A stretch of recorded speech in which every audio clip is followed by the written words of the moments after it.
Okay. Guys, we're coming in crazy today. Are we coming in right now? I'm going to jump right in. Are we coming right now? I Pretty loved much. this episode. It's so cool. Yeah, it was really good. Sorry, actually, I forgot. This is what I'm supposed to say at the beginning. Ready? It's very impressive. Okay. Benvenute a You Know What They Slay, un podcast recap di Buffy the Vampire Slayer. Sono AM. Sono Gab. Dev. No. We're on season 1, episode 8. I, Robot, You, Jane. Doesn't make any goddamn sense to me personally, that title, but I guess we'll talk about Even it. even having watched it, don't know what that means. Is that like a King Kong reference or something? It's like I blank you, It's Jane. Tarzan. Tarzan. Okay. I was like, I knew it was monkey vibes. Yeah, but this has nothing to... Well, we'll get into it. Title makes no fucking sense. Who cares? We open in Cortona, Italy. The year... I almost said 1418. Long time ago. We're in Tuscany. We're in the province of Arezzo. So we're south of Florence, in the middle of the country. I did a little research. So, citation to Wikipedia.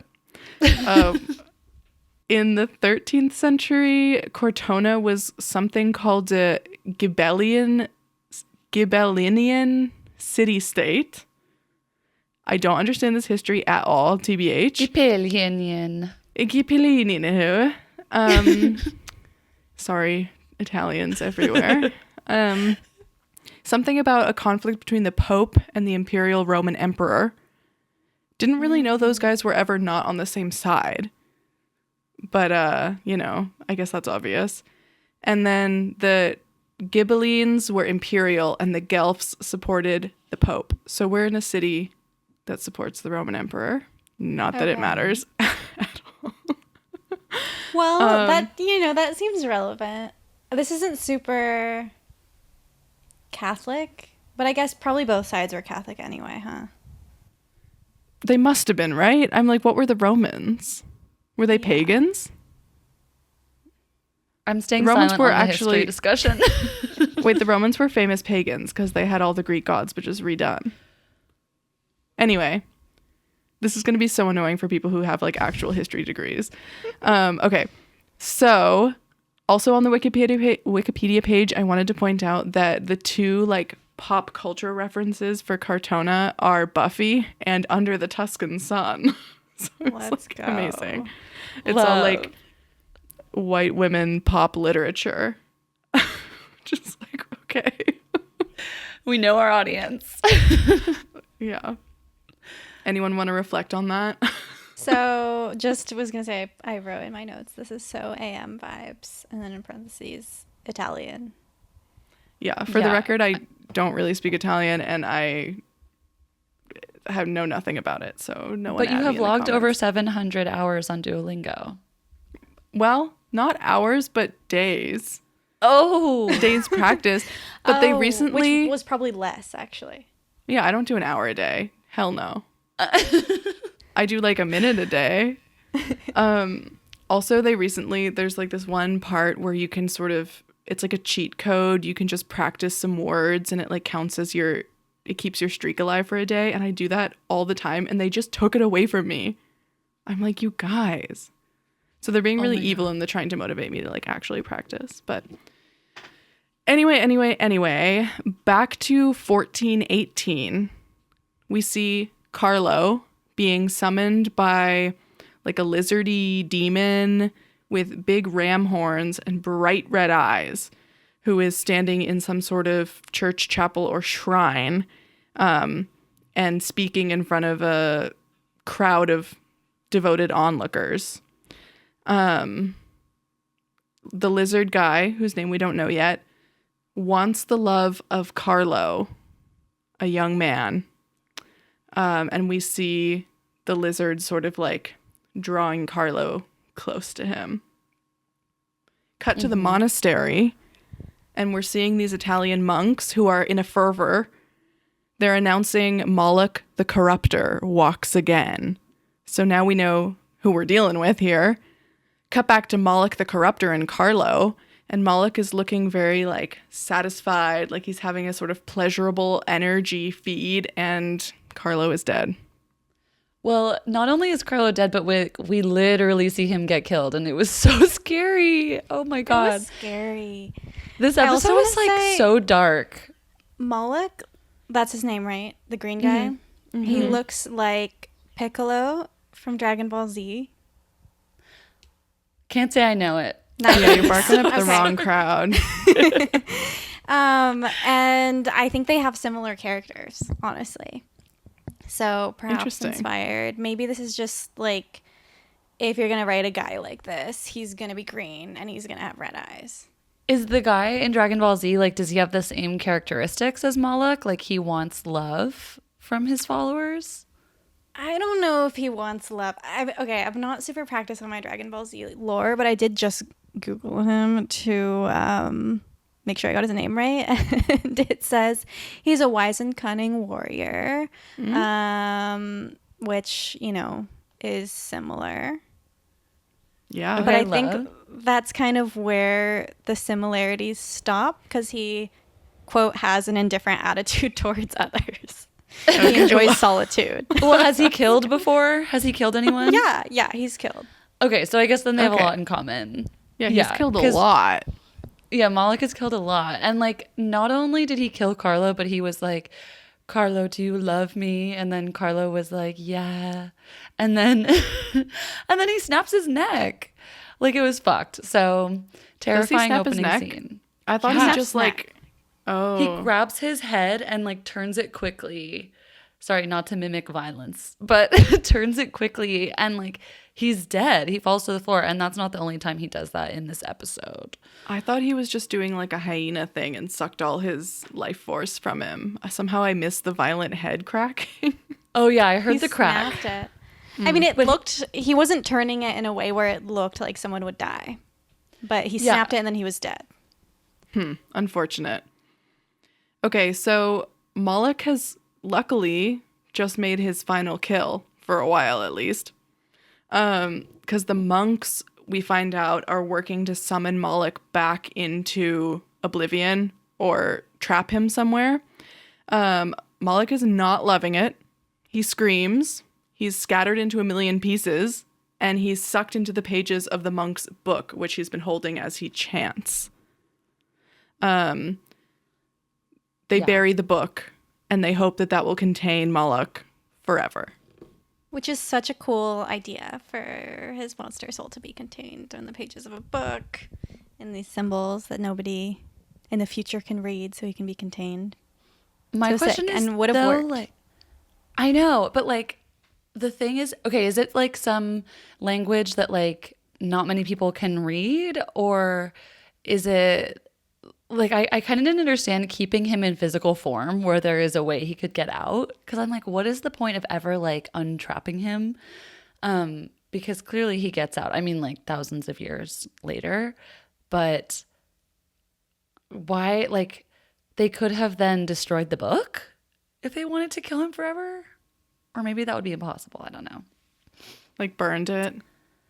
Yeah, like it is a physical, like they created a physical, like easily burnable or destroyable, like combustible thing out of this like huge monster that they couldn't kill. So I'm like, Maybe they want could've him on just- deck, like in case they need him. Okay, In true, case they need to go up against the Pope. Literally. Wait. Literally. Okay, so the monks are like, great, we have our anti-Pope weapon buried. Only we God. know where it is. It's This no episode problem. we're Pope. We've been anti-Pope almost every episode, so I think Wait, except for last Gabby. time we- Except for Gabby. Okay, yeah. Fair. And then at this point, it like fades out, and Ava said, cut to Willow reading the book. And really, really close, we cut to Buffy opening up the book. Yep. Buffy has found what seems to be like her first book ever in a shipment of new books in the library, and she's like helping Giles shelve them. Yeah, the first book she picks up, it's looking grim. Like, I guess she probably interacts with a lot of creepy crawly books at Giles's, but it's like big, it's dusty. It has a fucking demon on the front. Like, it has Moloch on the front, and it's written in like runes that Buffy doesn't understand. So it's a sinister ass book. But it's easy to forget that Buffy has just picked up and opened a sinister book when Techno-Pagan is in the fucking room. No, Jenny Calendar. Holy shit. I forgot this is when she enters. Me too. I know, same. This was exciting. She is so beautiful and immediately captivating. It's crazy. I know. Yeah, it's she's kind of insane how number stunning one. She is. Yeah, she was just like the best throughout this whole thing. And I even went into this episode like remembering only the end and being kind of bummed. But then when I saw Jenny, I was like, okay, it's looking great. Yeah. And she's the computer science teacher, which is a real feminism win that she got in on comp sci so early, woman in STEM.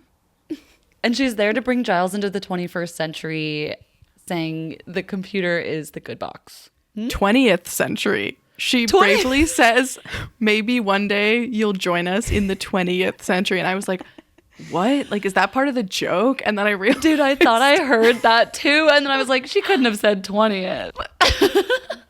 They mention it. They're like, oh, for the next 3 years or something, or the next 2 years. Okay, nice.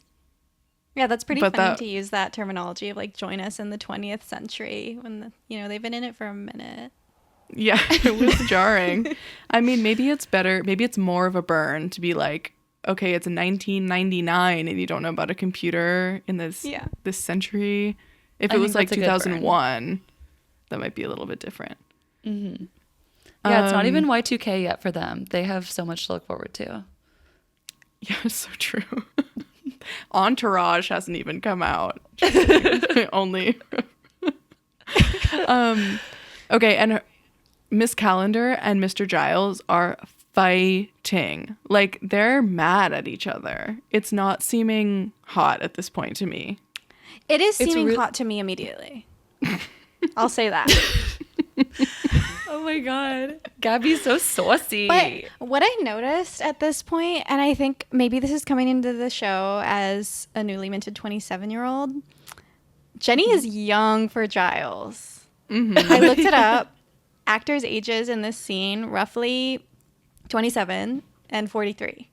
Ooh. Damn. I mean, fine. But I definitely wasn't questioning it the first time we watched. Like, I wasn't thinking of it as a big age gap. It's just like, those are two teachers. Yeah, I wasn't thinking of that either. And you just kind of assume that, like, if there's going to be implied romance, that it would be more appropriate. Like, people don't just assume that big of an age gap, like, people are going to get together. It's not really the formula typically. That's wild. Yeah, I never thought about it like that. I guess it makes their little disagreement over technology make more sense. And I guess Giles is like, oh, you insubordinate fool. But he'll change his mind.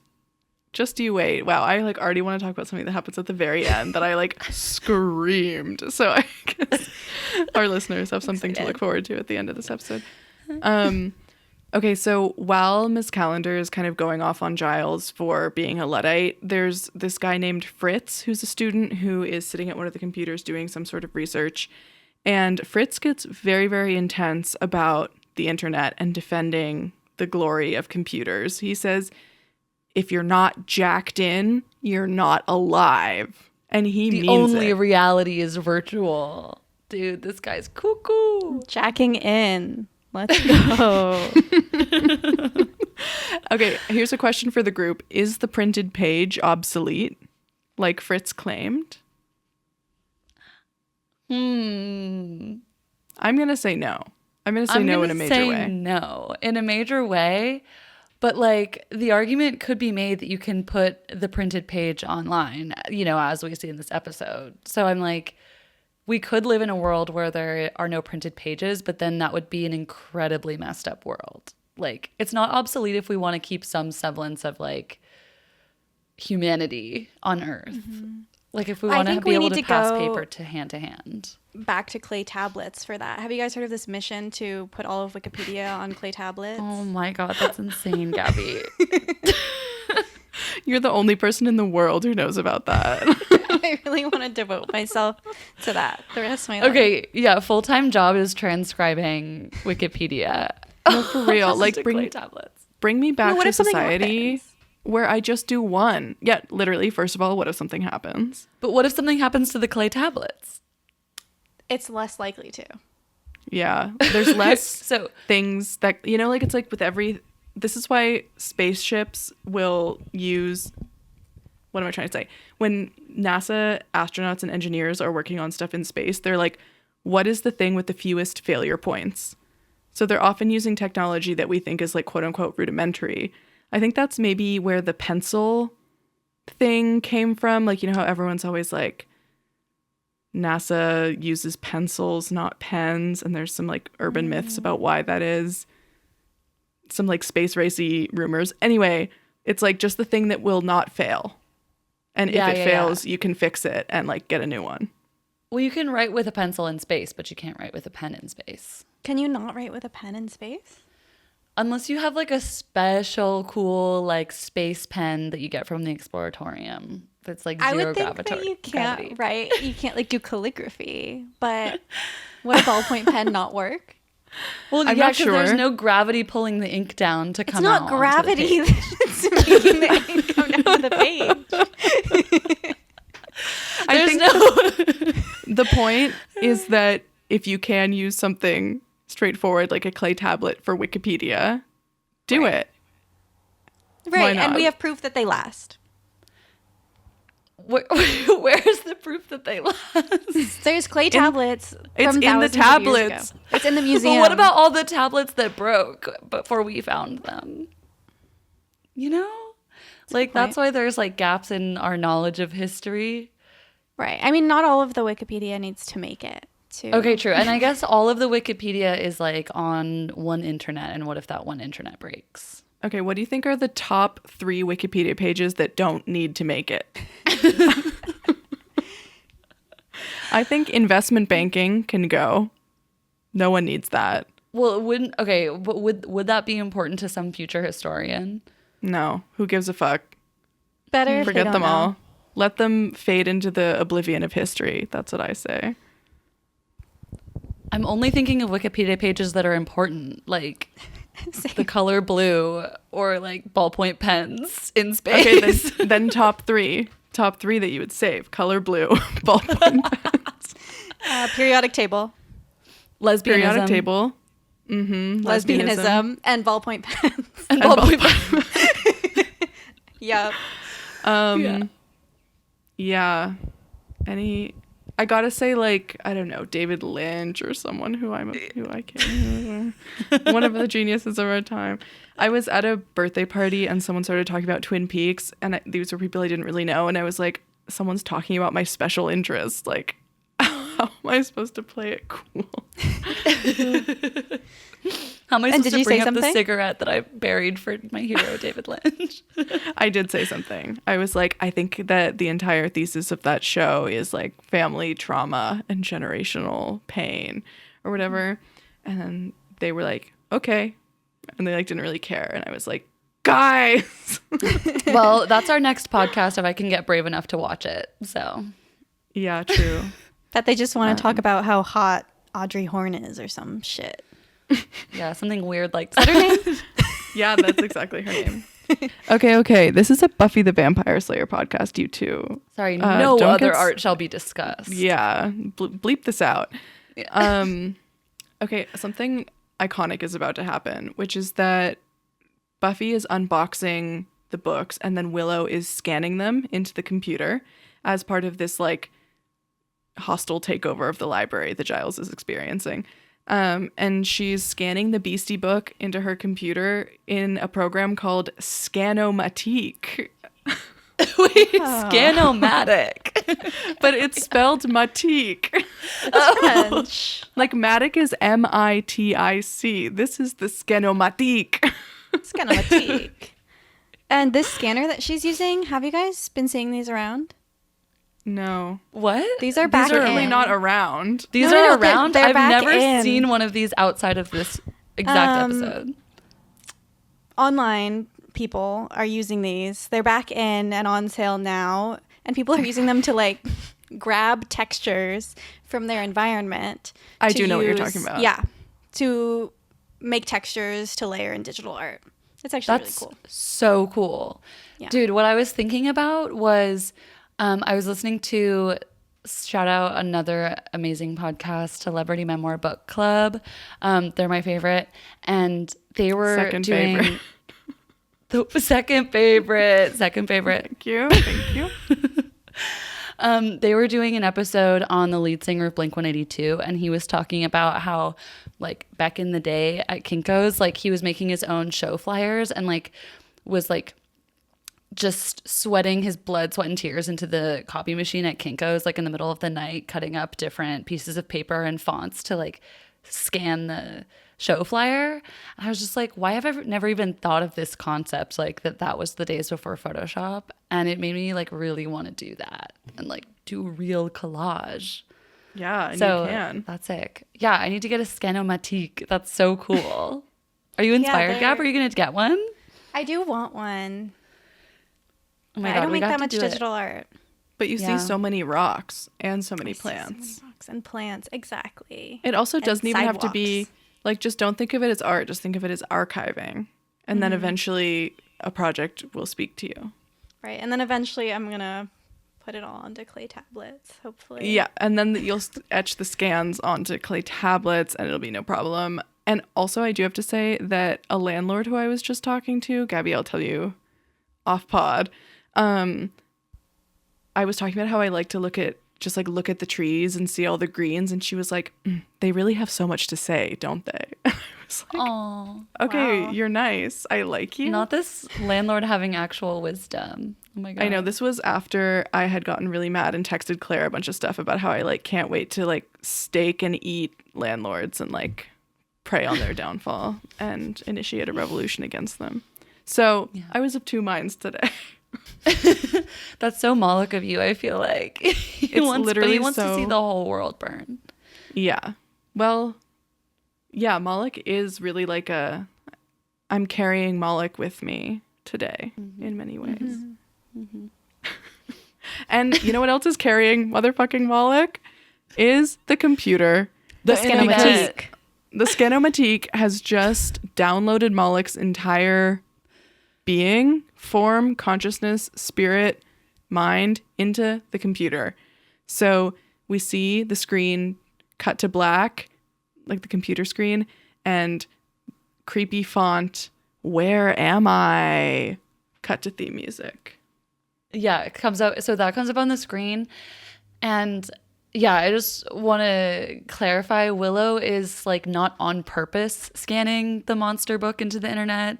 She just sees it in a pile of books that she is like digitally cataloging for Giles, like in the library. And that new book came in from who knows where. And also in that scene when Willow's like sitting looking at her computer scanning, she has the cutest little expression on where she has like her underbite and she's just like looks like a teenager in high school, like doing her homework. Like it's so cute. And then it kind of frames for me like Willow's innocence throughout this episode where she's just like, she's so young and impressionable. So then Moloch is she's the first person that then Moloch starts talking to because he comes up on her screen first. Yeah, and Giles later refers to Moloch as a seductor. Yeah, and that just summarizes his entire personality. Basically. Okay, so Moloch's in the computer. That's fucked, but we're moving on because it's the next day. It's the beginning of the day. It's time for class. And Willow is sort of like on cloud nine, distracted, smiling, and admits to Buffy that she was talking to someone late at night, and his name is Malcolm, and they're flirting over the computer. I feel like he could have kept his name. You know, Moloch is a pretty reasonable name for a teen boy to have as well. I guess it Oh, would.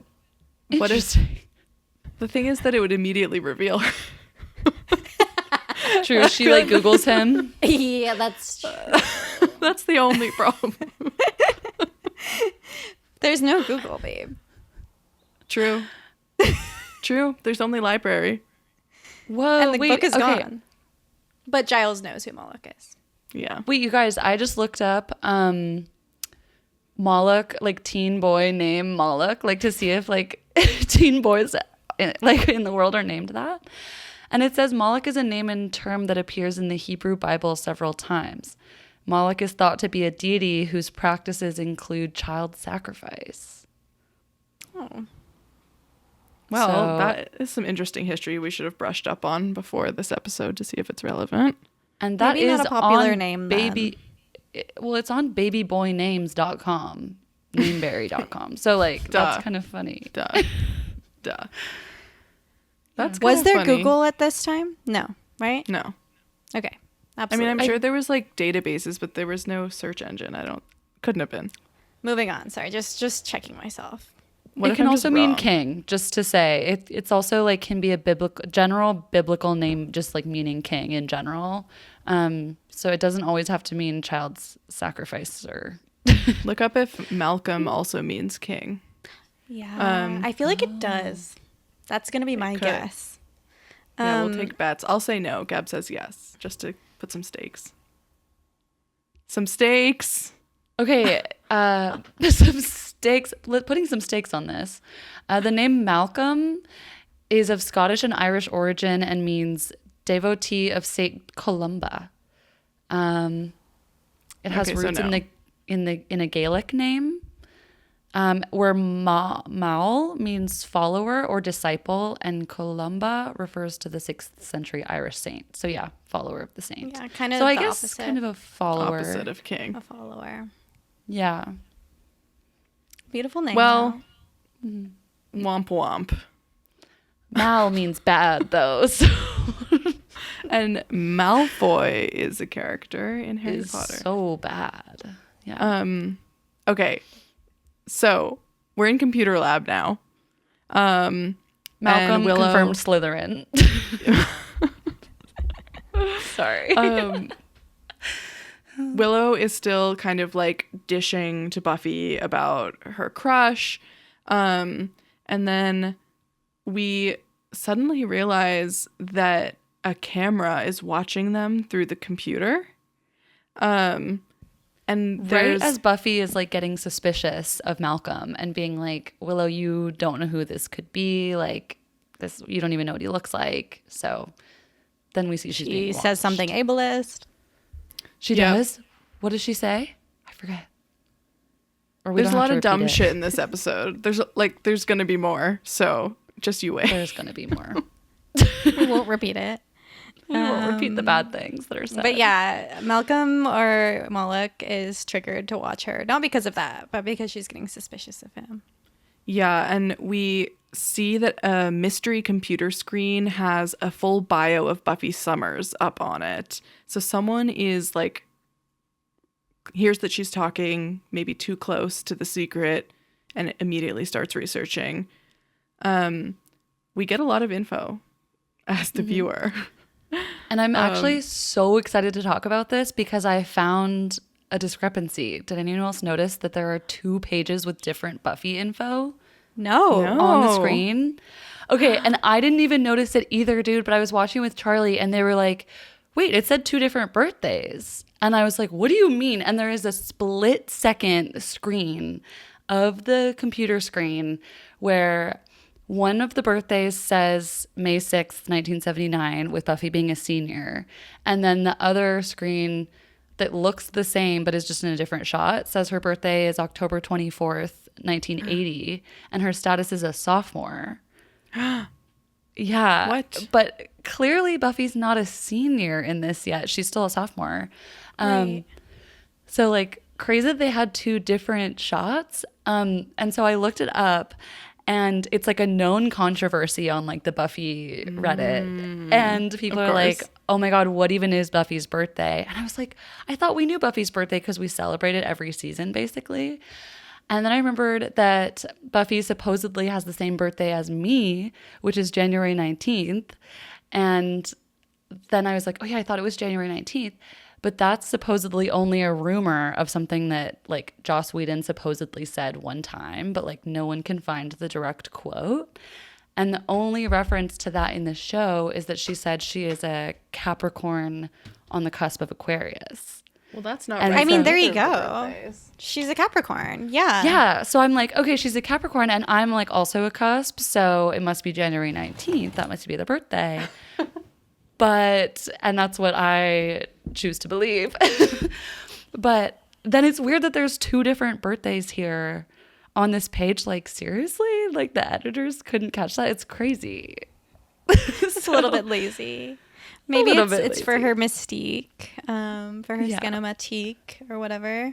Yeah, exactly. They were planning on doing an episode where she's like a time traveler and keeps timeline jumping every day or something, like a Doctor Who type time warp. Literally, thing. the crossover we need. Yes. Yeah, The this could have been crossover we a crave. forgotten plotline idea of her being like a changeling left at a doorstop with no, Which is with the no single most clear Doctor birthday. Who plot in the world. Yeah. Well, regardless, both screens say that her GPA is 2.8, so that's kind of iconic. Queen. Queen. That's correct. That's the right GPA to have. That is the highest GPA you can possibly achieve. Literally. That's So the it's only perfect. GPA you can have if you're hot. Yeah. Speaking of hot, I just want to say that Jenny Calendar, Miss Calendar, comes into this scene and she's wearing this sexy little outfit, which is still appropriate for a teacher, which is a cute, like, chevron printed button up shirt and these tiny little black sunglasses and a spiky half Yes. updo. And she looks awesome. And Yeah, is this she's when she holding, tells like, Buffy to coffee. like, yeah, she looks so good. She's like kind of rolling in the middle of the day too. And even cooler to learn that she's like our age too. I'm like, that's so I cool. know. My peer. Okay.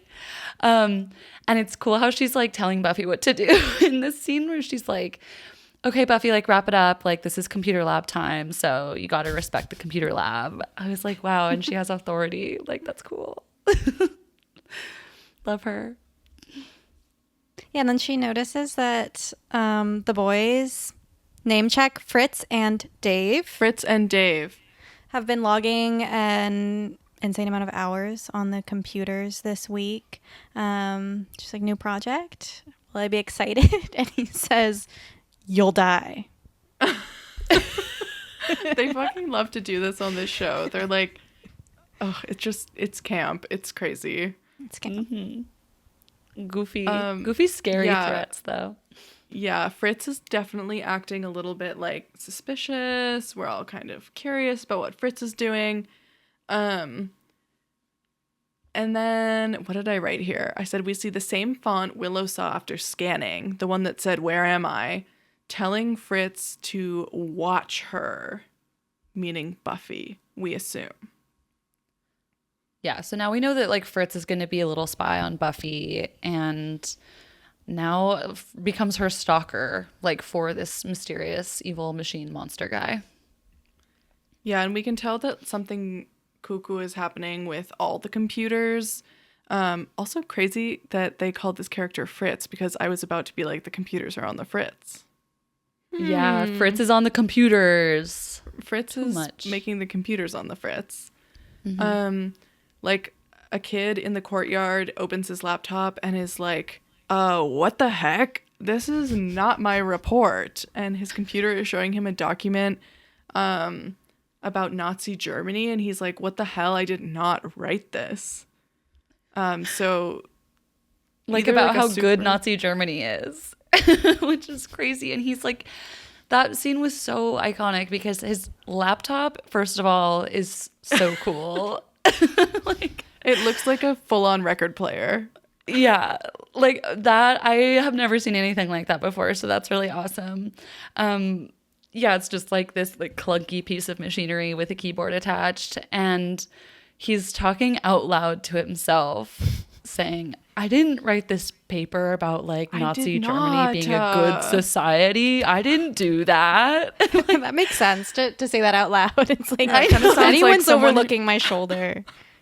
Sounds like something that someone who wrote the essay would say. I know, it's so funny to have your own laptop open to like Nazis are good and like turning around to the guy next to and being like, I did not write this. Shaking your head reading it, like, I do not approve. Who There's could have the written meme. that? There's a meme where someone will be like, It's like reading this Mein on the train. Kampf on the train and shaking my head the whole time. Was that what the meme is? Yeah. Like, oh, crazy. It's very God. this. It's literally very this. So Xander walks past this guy who's having kind of his own meltdown. Maybe he wrote it, maybe he didn't. Xander, like, you know, swaggers down the stairs and is like, okay, who's going to come to the bronze tonight? But Willow is like, I'm not going to go because I want to talk to Malcolm. Xander was actually Yeah. being really flirty to Willow here. Did you guys clock this? It was kind of working for me. It was Yeah. kind of cute. And I was just like, oh, how the tables have turned. And it got me really good when Xander said, I'm planning on being witty tonight. I at the know. bronze.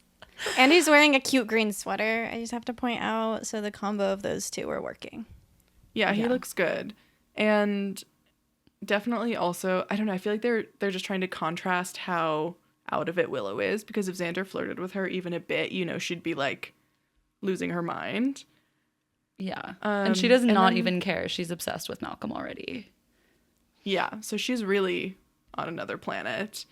Also, when Xander is flirting with Willow, he does the most insane, like, shoulder shrug, like the most, like Ted Mosby ass, like, hands in pockets, like, looking up, like, big eyes, like, slouching his shoulders. And I rolled my eyes. I was like, so lame. That's It what was was so working for lame. Don't the little puppy dog. I don't pose. recall it, but it sounds cute. It tapped into your subconscious, Gab. You're like, that's my guy. It was not that cute. I think Xander's a cutie. Oh my God. You guys are insane. Anyway, Buffy accuses Xander of being jealous of Willow's crush. She's like, okay, you're not getting the attention you thought you were going to get. And so they keep talking about Malcolm. And then as they're talking, they're kind of like, wait, this guy could really be anyone. Like, we don't know who Willow's talking to, and we're feeling like Willow could be in danger. Like, we're worried about her. This was another part where there was some major red flag language. Extremely lame and very dated. Yeah. Yeah. They were, in essence, getting the point across that you never know who's in the chat rooms with you. But yeah, I guess doing so poorly. But making the good point, especially in early internet days, you know, practicing internet safety. So that's good. Also, Buffy at this point, when Xander is jealous of Willow giving attention to this guy, at first I thought, like, oh, this is kind of cute. Xander likes Willow back. But then Buffy correctly points out that he's just used to being the center of Willow's world and sad the light's not being shined on him anymore, which is so true. Yeah. Incredible psychoanalysis of Buffy. Extremely relatable. Yeah. To be like, wait, I'm not getting attention anymore. Yeah, sucks. absolutely. This sucks. We must save her because it's probably something bad. Like, this couldn't just be regular. And he's right. Yeah, and he's Okay. right, though. So, content warning. We cut to Fritz jabbing a knife into his leg and cutting the shape of an M while in a trance repeating, I'm jacked in, over and over again. Yeah, this juxtaposition.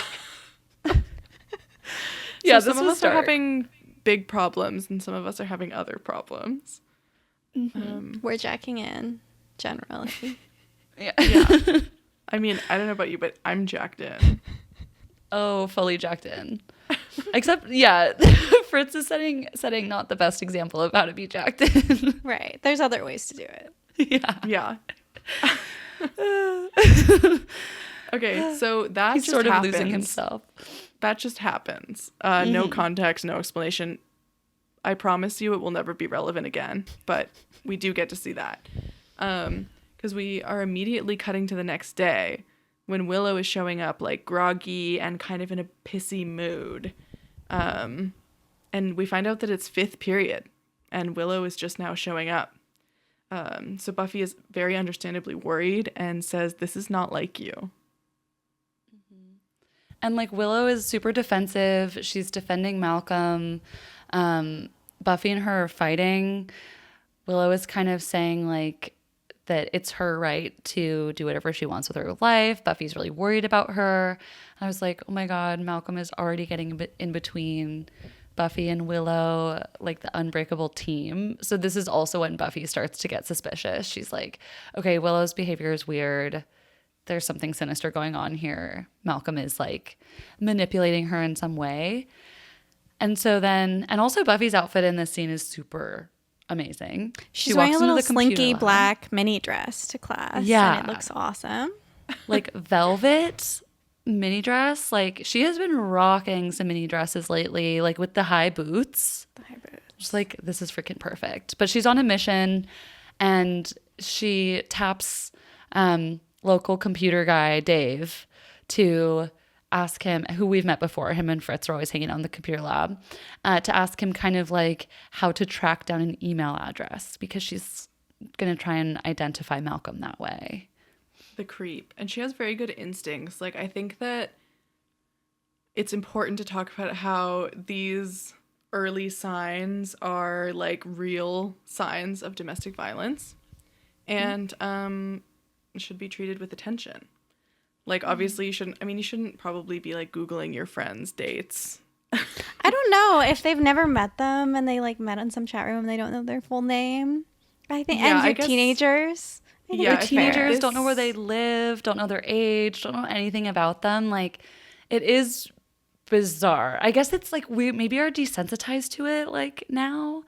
But I mean, I think the biggest red flag is like how Willow's acting when she's like missing class. It's like seriously changing her behavior from how she regularly is. And she's saying things to Buffy like, oh, Malcolm said you wouldn't understand. Like he's clearly like manipulating her perspectives. So that's what I'm like, okay, to me, it's like good that Buffy intervened in some capacity. I guess like going behind Willow's back maybe isn't like the most strategic if this were to happen in real life, but it's Buffy, so she's going to do some sleuthing behind the scenes. Yeah, and Willow's feeling majorly self-conscious because she says that boys don't chase her around all the time. So we can tell that Malcolm is also like really hurting her confidence and making her doubt herself, which is not what I making her want. isolate herself from her friends. Yeah. Yeah. So not good. It's in conclusion, fuck this guy, and Buffy is getting ready to find out who he is so she can literally slay him, and we like that a lot. And when Buffy's asking like Dave about all of this and asking how to find this email, like Dave figures out that she's talking about Malcolm and is like, you need to leave Malcolm and Willow alone. Like then he's just like shuts down and stops talking to her. So clearly someone's in on it. And Yeah, also, I definitely like, Fritz would is there. believe that Dave was catfishing Willow. Yeah, If that was Buffy. totally. Yeah, he's suspect number one. Fritz is still kind of in the background, like Deb said, just like looking on, still being suspicious. And Buffy actually does a great thing, which is go to Giles, bring in someone else because she's feeling weird about it. And then Giles is like, unfortunately, I can't help because things involving the computer fill me with a childlike terror. And he's like, you should just tail him after school. Like, just follow him. Giles is like the good old fashioned PI strategy. Perfect. Yeah, and we do get this awesome spy music for this sequence of Buffy following him. Yeah. Oh my God, and her freaking outfit. Like, she's killing in this episode. Her little, like, skinny red cat eye glasses and the, like, thick, like, crushed velvet brown coat that she's wearing is freaking iconic. And with her, like, blowout bang, like, blonde hair. She looks so good. Yeah, she looks iconic, and she follows Dave to a big building with a scientist outside of it that says CRD. We don't know what that is, but we do know that Buffy is being watched through the security cameras. anyone want to reveal who was watching Buffy through the cameras? Oh yeah, Fritz was watching, right? And then like he is talking to somebody like on the computer, and then he is like, okay, Buffy's too close. Like she's too close to this. What do we do? And then the voice on the computer is like, kill Buffy, like kill her. And then Fritz goes, party. Like a fucking creep. Oh my God. Party. It's always like so like way scarier to me on this show when they have the like just humans be the villains, where I'm like, okay, this human psychology of like excited to kill is so scary. Especially the teenage boys. Yeah. Yeah, the teenage boys. Oh yeah, It's scary. Yeah. And so then we're back in the computer lab, and Willow is talking to Malcolm on her computer. And I was just like, okay, it's so funny how everybody in the show apparently is like reading their computer writing out loud, because she is like, as she's typing, like saying her messages out loud that are all flirty, like thinking of you. And then the computer voice is like having a robot voice to say Malcolm's parts. So they're having a conversation that we can understand. So I'm like, okay, this is how this show is navigating, like having the written word on their computers. Which I'm glad for, because I can't read the words on the screen. Yeah, True. that's so helpful, Accessibility. especially for, that's Yeah, so Willow good. is chatting, and in the library, Xander, Buffy, and Giles are figuring out what CRD is, which is what the side of the building said. And Xander actually knows because his uncle worked there. It's the Calaz Research and Development Institute or something. It's a computer research lab. But Xander's like, it closed a long time ago. So they're like, okay, weird. Why are there so many people there? And in this scene, Giles does not get the pop culture reference about having a spider sense, which is amazing. know, which is... Do you think if this was filmed today, Spidey sense would be so entrenched in the culture that no one could escape it? Because that's how it feels to me. Mm-hmm. Like, this is early Spidey sense. And she's saying spider sense, which is different from the phrase that I know. Yeah, we know Spidey. Yeah, I only know Spidey. We say Also, Spidey. Xander having the answer here is funny. It's so notable when he knows something about the stuff they're researching. It reminds me of the early episode when we were commenting on him knowing like the ventilation over the sewer system in the town. True. I like the random pieces of knowledge they decide to give to Xander. It kind of rounds out his character. He has an uncle. It also makes sense with his construction worker future that he knows random shit like this. He pays attention. He has blue collar know-how. And his like military future. OMFG. Okay, literally. So much to look forward to. Okay, so we're back to Willow chatting with Malcolm. But Willow is like, uh-oh, something creepy is happening. And that creepy thing. I'm like waiting for both of you to say the creepy thing. Say it now. Oh my God. Wait. Before we get to the creepy thing, I have to say that I was thinking, when watching this scene, I was thinking like, oh my God, this is so crazy how like the Willow and Malcolm story is happening so much now with like teenagers in high school talking to ChatGPT and like dating ChatGPT.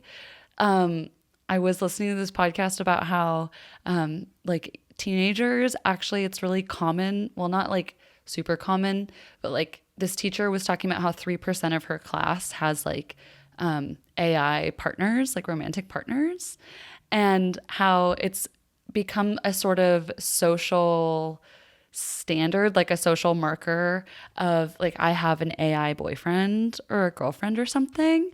And it's like becoming cool. Like kids are dating AI and that's becoming like their first romantic and sexual relationships. And I was just like, this is so crazy. Like, okay, Malcolm isn't necessarily an AI, but he represents in the scene to me like some unknown mysterious entity in the internet.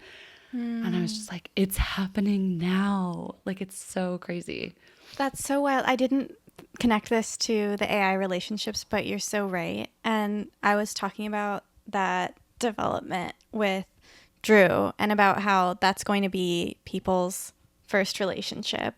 And it's going to shape the next generation's views of relationships. Like that's going to set the standard of how they interact romantically. And then they're going to act more like AI in their future romantic relationships because it's how they've learned. Kind of like when people try to mimic porn in their sex in the future. Yeah, when that's what they've true. learned from. And then all it does is fail. Like all it does is fail. And like it's crazy because people are going to learn like, oh, my partner should be super accommodating to me or like agree with everything that I say or be 100% available all the time and like respond within seconds to me in the affirmative. And they're going to like everyone's going to learn that that's what their partners should be and not learn how to like be supportive of other partners or patient. And this is me taking it to the extreme, obviously, and like being conspiracy minded about it. But even just like that thought, even just like a little bit of that happening now or like being part of like what young people learn and how to relate to each other is so freaky. So anyways, tangent, but I feel like all those things are things that I learned without AI. Like I learned to be always available for my partner and I learned to like be accommodating and make other people feel comfortable. So I am kind of like, that is definitely already a huge problem. Yeah. And I think hopefully that it doesn't that's get like worse. It's a big thing in our generation to like not want to hurt other people's feelings and like feel maybe act self-sacrificing in that way. But I'm thinking, at least my fear, in kind of, maybe it's coming from this like, you know, not super researched place, like getting my ideas from podcasts, but like the fear is that you learn to expect that in other people and maybe go in the other direction too far. Like everything I want, I should get like from another person. They should always be available and not necessarily like prioritizing, compromise from your own side. Is that making sense? Like, yeah, I just think the patriarchy already teaches all that stuff. Yeah, So I'm like, hearing you while also agreeing with Anna Maria that those are expectations already baked into the culture. But yeah, like I I'm also just saying I don't think- need AI to teach me those fucked up values. I got them already. yeah, but like, expecting that of other people is what I'm saying. right. Like, I'm like if my partner doesn't text me back in an hour, I'm gonna call them and be like, what the fuck are you doing? Like, do you hate me? Like all of this stuff, because maybe I learned that AI, like an AI partner will always be there. Yeah, well, that's You know how what I I mean? used to act. Yeah.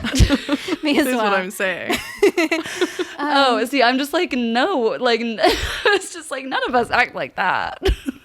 I'm also But, like, thinking just on a smaller level, like the conversational patterns and the vocabulary that AI uses, like how you pick up what your best friends and your relationship, how they talk. Like people are just going to become more like AI.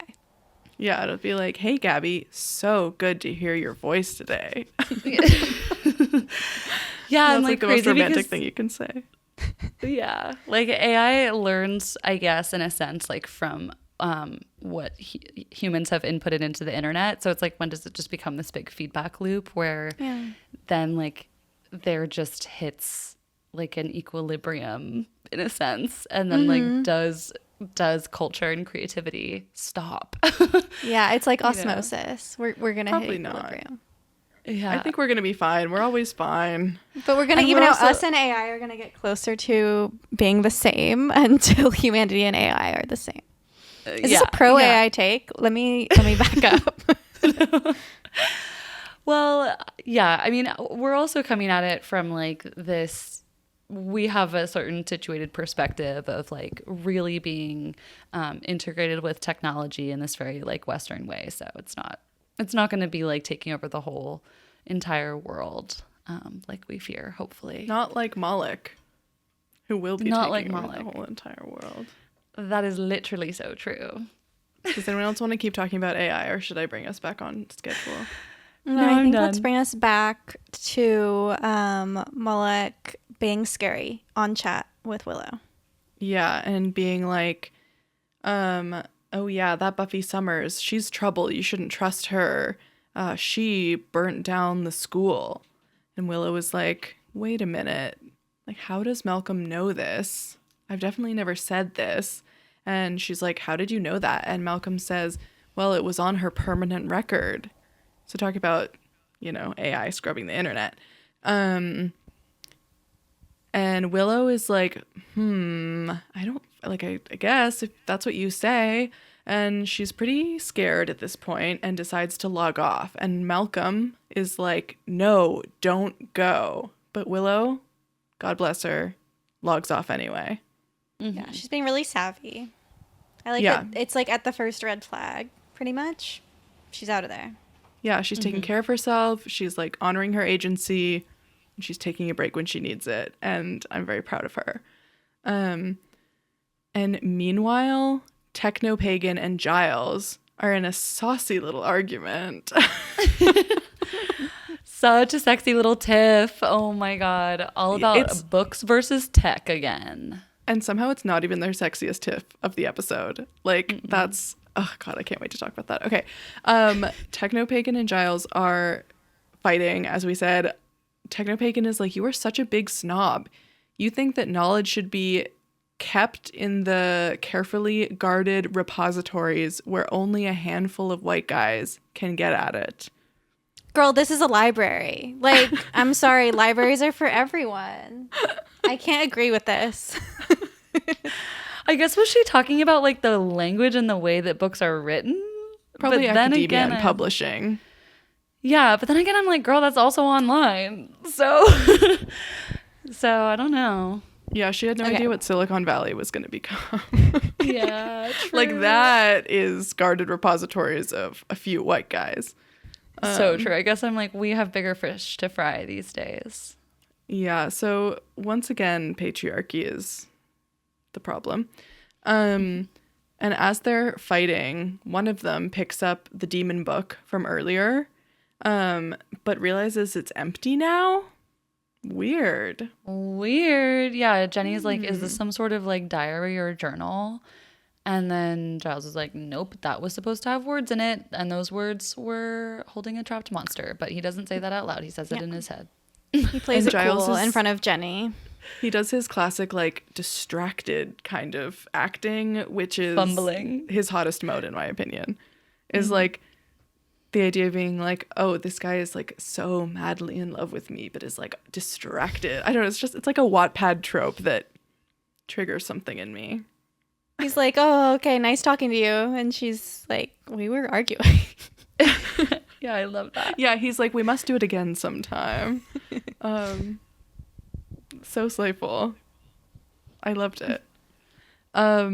Okay, so we're all like, there's a lot of bad stuff that's happening out here. It all seems to be connected in some sort of sick web that we don't understand. Yeah, and out front, like outside of the school, we see that the school nurse is freaking out about someone's penicillin allergy not being on the school database. And we're like, okay, seems iffy. Internet database seems like Malcolm's work. And then that's when we start to get hints of like, okay, this guy in the internet can actually like control a lot. He is like affecting the children's health, stealing their records, things like that. And then we immediately shift to a very scary shower scene in the locker room. Really scary.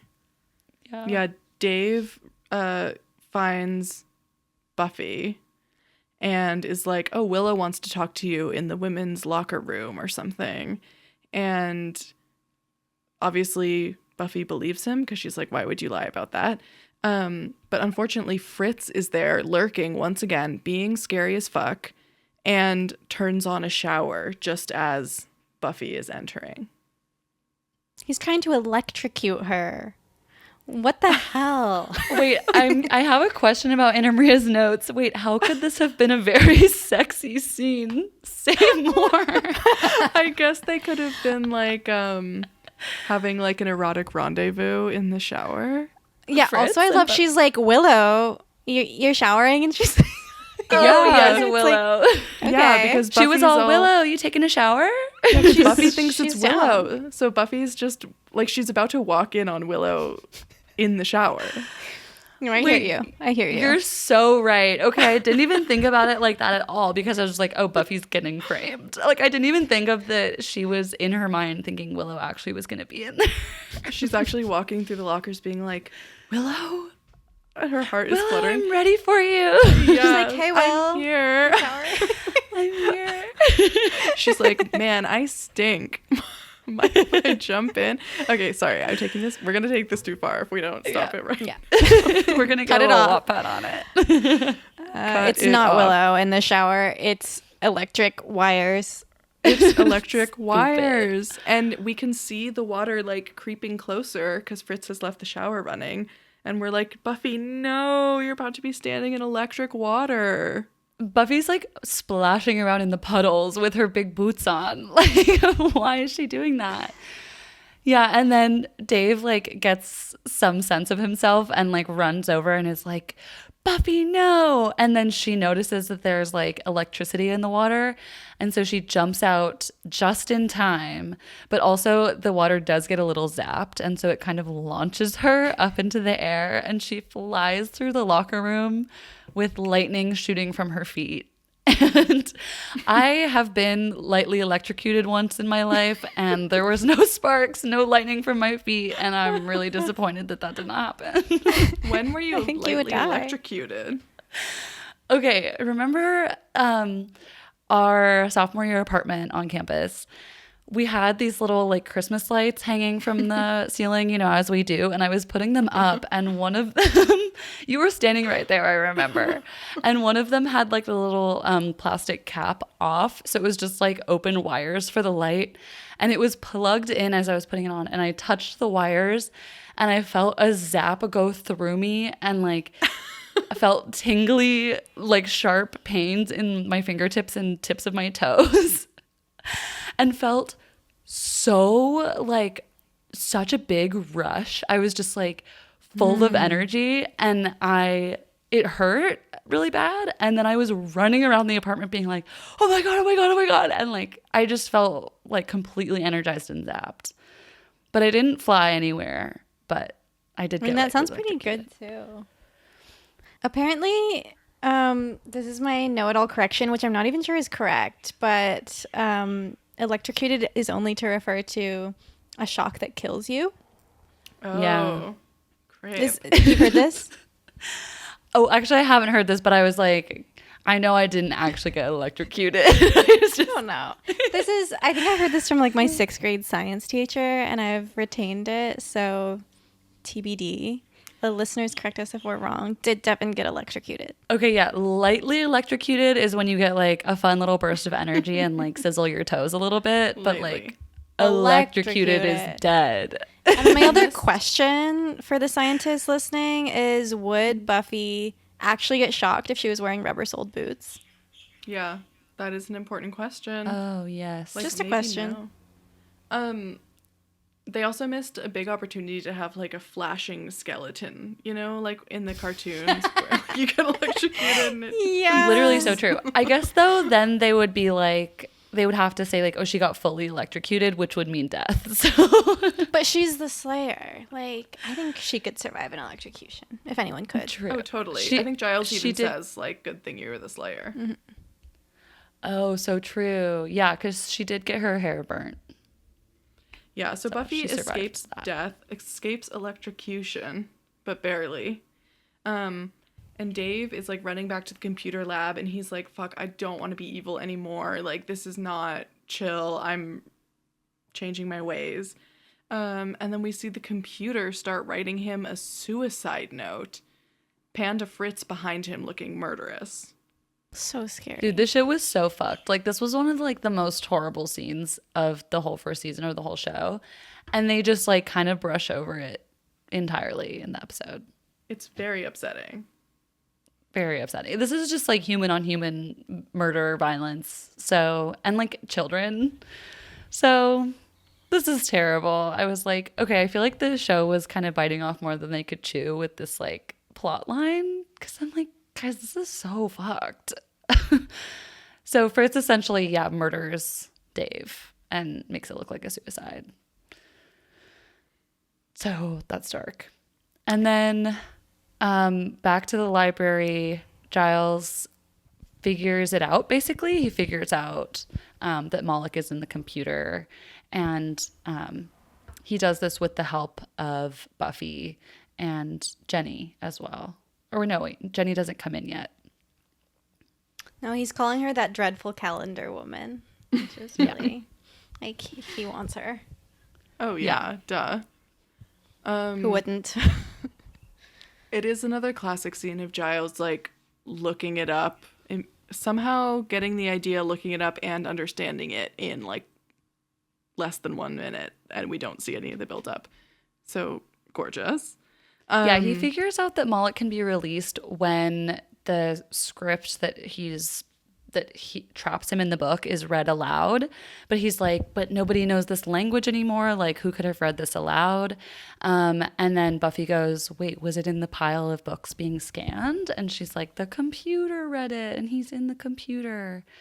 Yeah. Good job, Buffy. And I can't remember who says it, but someone says, he's gone binary on us. Which oh, yeah, awesome. Buffy says that. It's so funny. It's like, imagine if your friend went binary on you. It's like, oh my God, I'm leaving you immediately. It's devastating. And then Buffy goes to find Willow about this. And I want to speak on this. She encounters Dave's body hanging in the classroom. And she doesn't even gasp or anything. Did you guys notice this? She's so calm seeing a dead body, and I think it contrasts so much with seeing like Cordy react to their science teacher's body in episodes previous and later, other students coming across dead bodies in the school, which happens a lot. But Buffy's just been through so much trauma as a teen. She's seeing her friend and peer's dead body in a classroom, and it's just not a shock anymore. She actually does the best job, I think, of like actually showing us how much it does affect her, even though she's very stoic, because she kind of switches into these modes where she's like, oh fuck, like this is serious.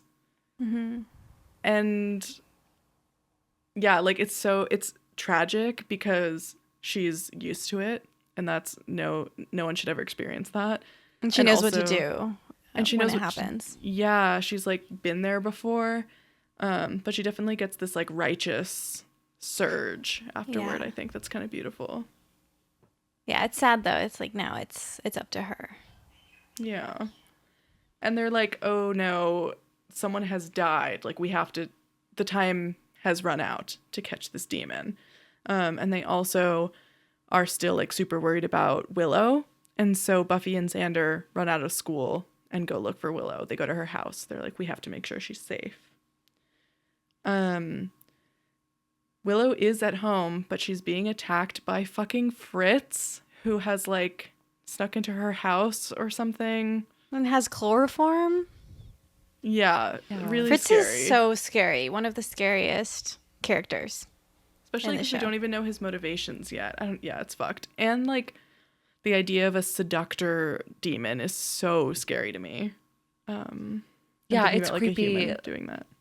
Like thinking of a human doing that, and thinking of like, I don't know, when we think of like a human doing that, the classic trope is like old guy on internet like seduces young teen girl, and like they meet up, and that's kind of like seeming like what's happening. And it's interesting because Moloch is like obviously thousands of years old, and scary, and has terrible intentions, and is evil, and then is also like sort of employing like another like a young boy to like do his dirty work, and it's kind of interesting to think about like this show navigating early computer use, and maybe, you know, on a kids show or like a teens show or a young adult show, kind of showing the dangers of using the computer and like what can go wrong, and like, oh my God, you could be talking to someone in a chat room and it could be an evil monster, and then you're getting chloroformed outside your house.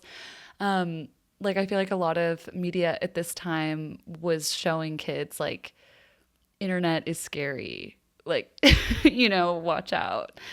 And also, but then they also bring in that Fritz is like a fellow teenager is scary, and also like teens are corruptible in this way. So there's a lot of like fear here. Yeah. Yeah, it's very after school special. Totally. Except make it demon. Yeah, honestly, like just talking through an episode in detail, but also talking about it on a podcast makes me realize that this is like fucked up.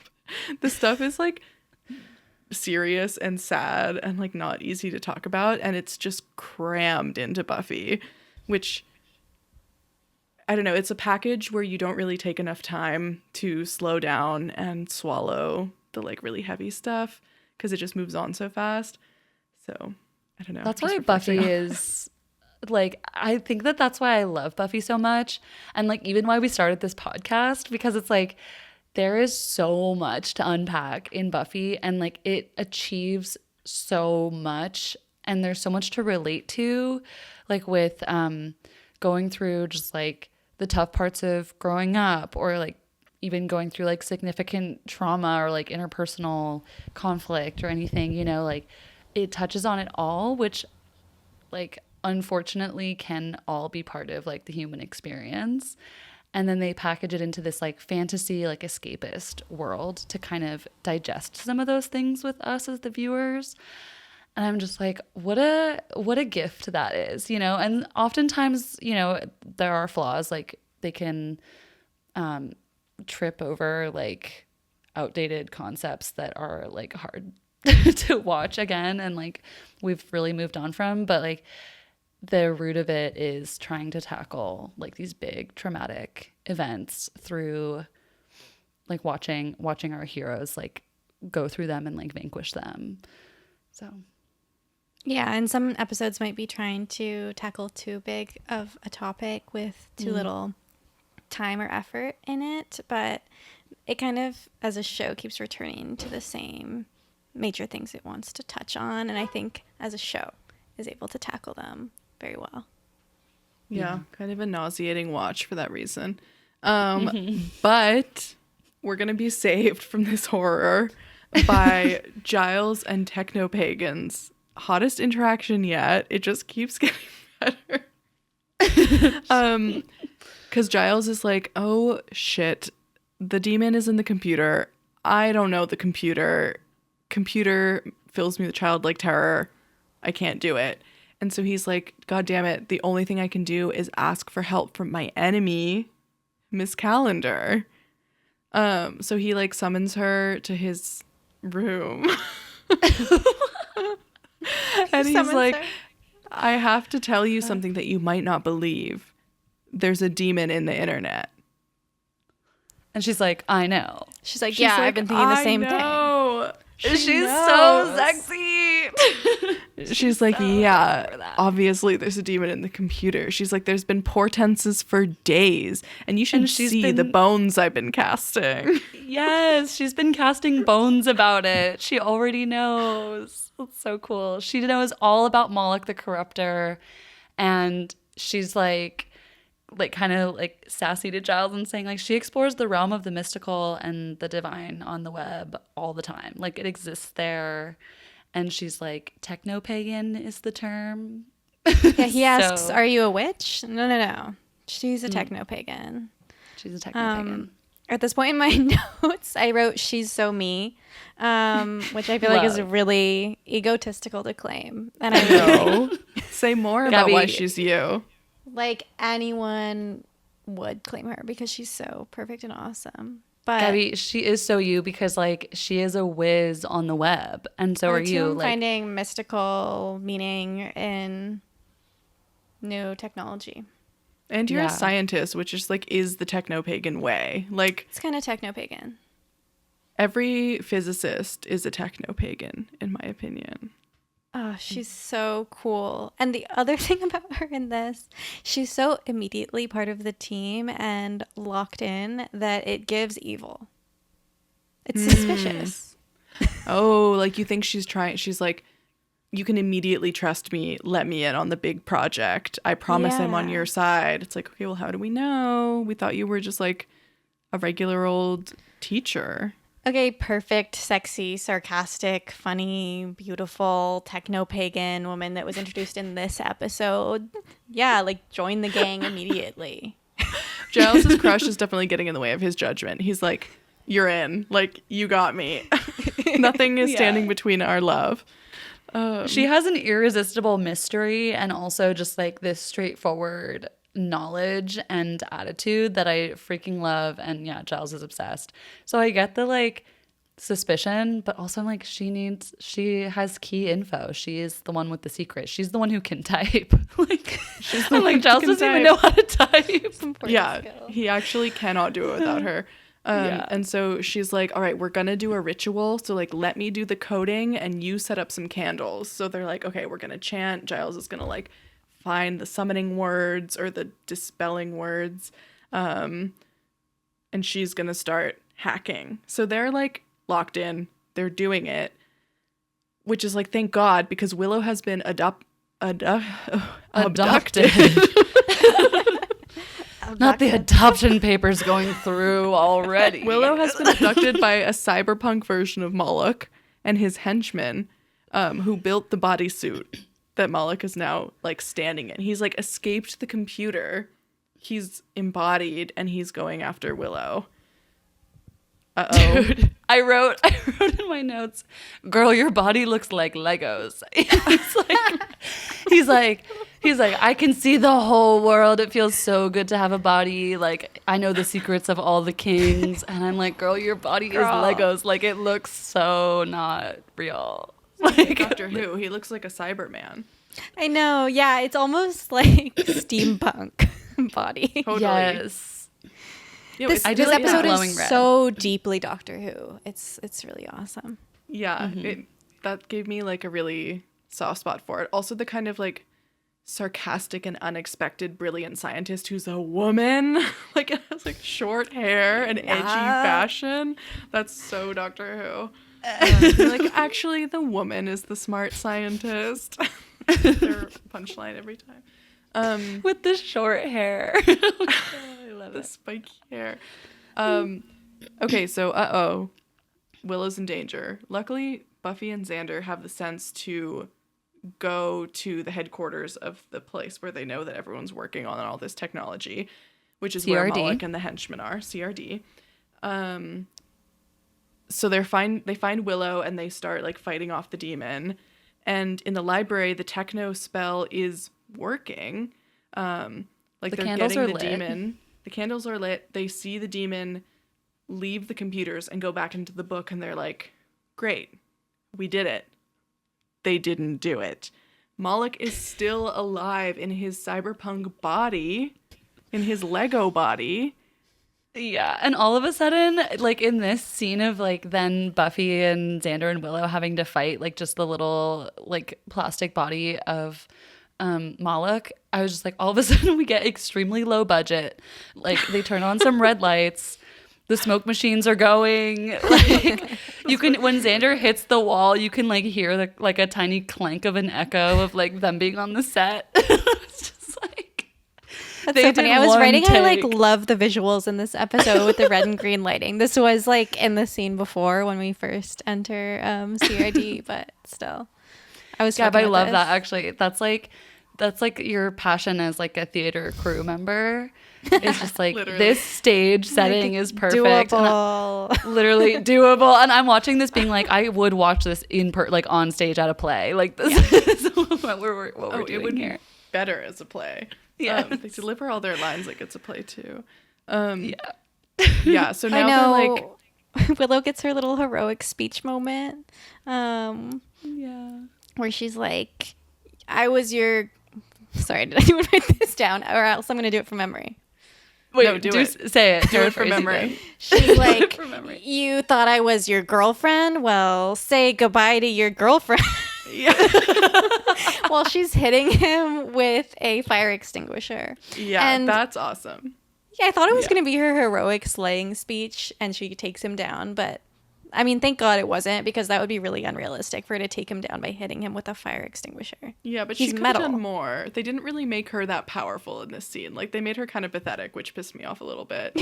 I know. But even like Buffy tries to attack Moloch like with full force, but she just like bonks against him and falls down.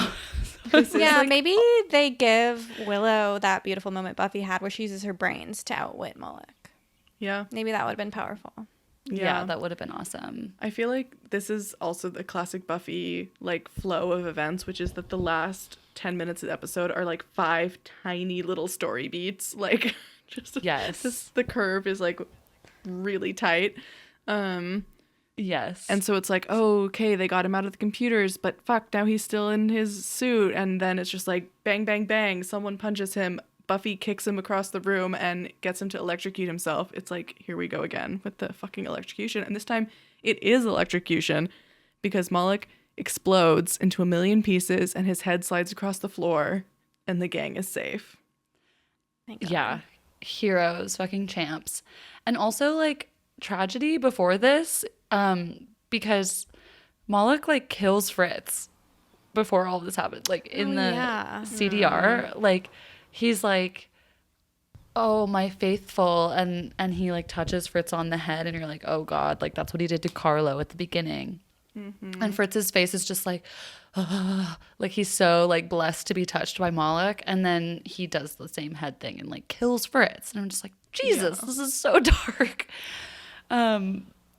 It's just so crazy. So like another like death of a human on the show, like a child, even though Fritz was like pure evil, but it's still like dark to see that. But good job on the gang beating down like the evil Moloch that literally was going to take down the entire internet itself and like fuck with so many things beyond comprehension. And Buffy even earlier on was saying like, oh, he's going to shoot all the missiles off in the whole world and it's going to be like an earth explosion. I'm like, oh my God. Yeah, they were like, what if he hacks really into bad. the government database with the nuclear codes or something? Yeah. It's like, I could maybe see that. I Yeah. think that's the thing. Like, it's early digitization and they're like, let's start with the nuclear codes.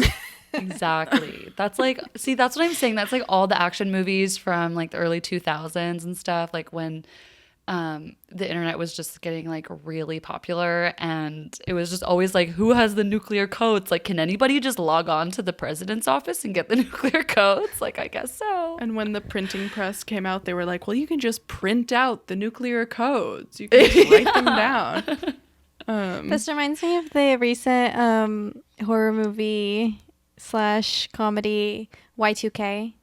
You guys I familiar? didn't see it. It's recent? I have not even heard of this. I think it's directed or written by Kyle Mooney. And it Love. has Rachel Zegler in it, which got me to watch because I love her. Oh my God, I need to watch that. I did fall asleep, not the movie's fault. I was sleepy, but it's Y2K and the technology starts attacking people. Kind of like the culmination of Moloch's plan, really. Damn. Oh my God. Well, we need It to could watch be that considered a sequel. companion piece to this episode. Yeah, I'm sure totally. it I think is. that's next viewing. Kyle Mooney, get on our pod. Kyle Mooney, you're welcome here. I'm on the pod. Welcome on the pod, please. You're our dream guest. You're currently our dream guest. Okay, I need to move us through this part of the conversation because the next part is the thing I've been waiting to talk about for the entire time. The gang is safe. Giles and Technopagan are like in an afterglow state. They're like, our ritual just worked. They're like on cloud 9. They're so happy. Techno, I'm just calling her Techno.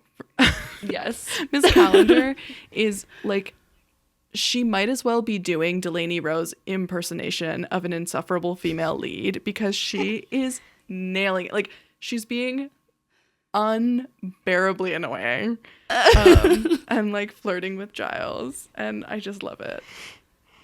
Oh my God. They're talking about her corkscrew, which I assume Giles is thinking is an earring, right? Yeah, she like dropped, he's like, oh, I found this, it's yours, and it's a piece of jewelry on like a post, and Giles is like, they're kind of fighting back and forth, and Giles is like, well, at least I don't hang ridiculous objects from my ear. And she's like, that's not where I dangle it from. And we end on such a close-up of Giles being like, ooga booga. Where does she dangle it from? Where could it be from? It has to be belly button. I feel like hidden belly button piercing was such a trope of Y2K media. That Like, didn't that even corkscrew occur to is me. like 3 inches long. I had clit and I had nipple. I didn't even think of nipple. I was only both of on those. clit. Like my head was just fully vulva. Like Okay, nipple what has else to be right though, because No. makes the most sense. It's belly button, and that's just the perfect amount of sexy. It's that. It has to be belly button because like belly button was scandalous back then too, like for sure. And also, but like it's like 3 inches long. Why is she hanging it from the belly button? It's gonna get caught in your pants. It's a corkscrew. Dude, But I her mean, pants think would be about the so other low places we were cut. mentioning. I know, but I'm like, but that's why I'm like, it has to be the most absurd thing. And she only does it naked. Yeah, no, her pants would have been so low cut that it could have dangled 3 inches below her belly button. Yeah, for sure. some people have like a lot of low space under their belly button. I would if I was like as Low skinny as she space. is. Also, just since you brought up Delaney Rowe, do you know how relevant she is in the culture today? Right now, she's going No, viral. what happened? What happened? Because it came out who her boyfriend is. Who is it? Wait, It's BoJack I just feel like Horseman. you got. Yeah, it's BJ It's Novak. BoJack Horseman. Do you know that BJ man? Novak. BoJack Horseman. Of course, I BJ know who Novak? BJ Novak is. Yes, he's such Maria? a freak. No, I don't like that show. Oh, so you Oh, know no, he's I'm from sorry. No, he's not from BoJack Horseman. He's from The Office. He's from. He's the guy who Oh. like people theorize is the father of Mindy Kaling's children. Oh, what the hell? I didn't know that. I just know he's scandalous. I might be a And little people deep in the support lore. this? People support this or they don't? People are really shocked. They look unexpected together. They're an unexpected couple stepping out, and Okay, let me you look at know, this. I'm past we don't my have to have a Instagram stance limit. on this episode, but I expect us to come back with a stance on episode 9. I'm gonna ignore my limit. Oh my god, do it. And you also even like see talk this? about an age gap. Don't they have an age gap? It's a little bit of an age gap. I think she's our age. She's 29, and they have a Okay. 15-year age gap. So they're kind of giving Jenny Calendar and Rupert Giles. Wow. Okay, what's her name? Oh yeah, Delaney Rowe. And what's his name? BJ Novak. You're gonna recognize him, I BJ think. Novak. Okay. I'm getting distracted because M DM'd me. Okay, not to brag. I know. Sorry I was to gonna say, brag. oh my god, You're bragging. jealous. Okay, let's see. Why can't I find this? Whatever. Okay, and Ava will cut out the Googling part. What? What? What? Yeah, keep it in. I was really proud of that part. Okay, well, that's nuts. Everything in this episode is crescendoing as we think about where on earth our queen might dangle this from. And then we end on a hilarious little convo that almost seemed like it should have been like a deleted scene or something, where Buffy, Willow, and Giles are Xander, you mean? chatting. I mean, Xander, sorry, obviously, are chatting outside at school. And Willow's kind of embarrassed that she like fell for a demon. And then Buffy and Xander are like, well, one of us is in love with a vampire and the other one fell in love with an evil praying mantis. So like join the club. And then they have this hilarious little moment of like horror and self-pity, realizing that they live on a hellmouth and they'll never have a normal relationship. I know. I have to say, I think Buffy's is the most forgivable. And Yeah. then Willow's, because he did kind of have a thing for her. Mullet kind of felt for her for real. I will say that. And then Wait, Giles, you think 'cause- Moloch felt for her for real? Xander. Yes. Wait, Did this you is not? interesting. Yeah, because No, he was a definitely not. seducer. He's a seductress. But Yeah, I he think that treated that's her his, like, whole special MO. versus his other little minions. You know, she was the one who brought him back, and I think he held her on like a slightly higher pedestal and wanted her to be his queen. Even though he is evil and a killer, I think, Love can be an He evil wasn't. force. yeah. Okay, yeah, I see that. Like he wanted her to be his companion in wrongdoing. Buffy still has a Ruin chance with her evil creature that she's in love with. Oh, yeah. She does have a little chance. Well, okay, how many stakes for this episode, guys? 5. 4. 5, Anne? I don't know. I'm Okay, shocked. 4. Okay, 4. 4. No. Don't let me bully you out of 5. It. Yeah. Yeah. Would you say it's worth it? Stick with it. Oh, stick Stand with it. strong. Okay. I'm getting publicly humiliated. Yeah, 5. I don't know. Techno pagan. Like, come on. Yeah. I have to say 3. No, maybe 2. That's your lowest yet? Is that your lowest Literally yet? like one whole steak just for techno pagan. Love her. And I love the themes of like being scared of the internet. It is really fun. But I don't know. I hope that I didn't like just go into it grumpy and then felt like that influenced it. But I don't know. I was just like, I would have skipped this one if I was rewatching it like on my own. Interesting. But I really like the themes. It was really dark though, and I don't know if like that's my favorite.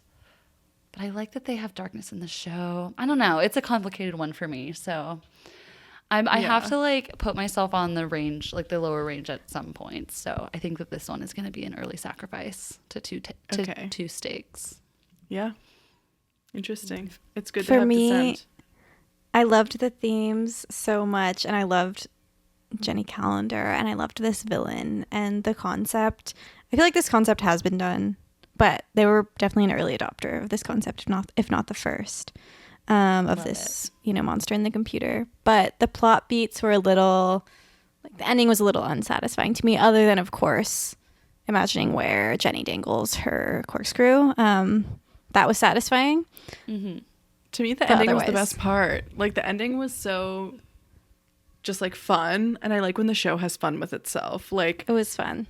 it's just a stupid little inconsequential demon ending, monster of the week, and then we get like 2 of our hottest characters flirting, and then we get like a funny bit. Yeah. I'm just like, that's great. Like, that is that little, just the last 10 minutes, even the last 5 minutes of this episode, I would use to like summarize what the show is like. Oh, I love that. And I love that. I do love the moment when Giles and Jenny are like getting the demon back into the book using the computer, and Giles is reading to Jenny so she can type in the words, and he's just yelling even though he does not have to be yelling because he's just talking to her. And he's just so theatrical, and I love that. And then like wind starts coming out of the computer, and like rave lights are flashing, and I'm just like, oh, this is so camp. Like, I love this. It was camp. So yeah, I do. The ending was really fun. I did really like it. Okay, so Yeah, we got even a- though we dwelled on the dark stuff in this episode, it was overall a really lighthearted episode of Buffy, which is always fun.